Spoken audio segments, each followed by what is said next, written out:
અબડાસા તાલુકાના રામપર જૂથ ગ્રામ પંચાયતની ચૂંટણીને લઈ આજે સવારથી મતદારો મતદાન કરી રહ્યા છે। કોઈ અનિચ્છનીય બનાવ બન્યો નથી। શાંતિપૂર્વક મતદારો મતદાન કરી રહ્યા છે। કોઈ અનિચ્છનીય બનાવ ન બને તે માટે પોલીસ બંદોબસ્ત રાખવામાં આવ્યું હતું।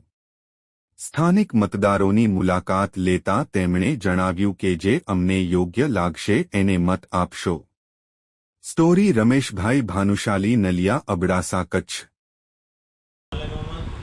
રામપર અબડા તાલુકો અબડાસા અમારા ગામની અંદર સ્થાનિક સ્વરાજ્યની ચૂંટણી ચાલુ છે। રામપર અબડા ગ્રામ પંચાયતની એમાં 4 ગામો આવેલા છે, રામપર, ત્રંબો, હરિપર, લૈયરી। સ્થાનિક સ્વરાજની ચૂંટણીમાં તમામ મતદારોને અપીલ કરું છું કે 100% મતદાન કરો। પોતાના પસંદગીનો સારો સરપંચને મત આપો, તમારા વિકાસના કામ કરી શકે એ બધા મતદારોને મારા તરફથી અપીલ છે।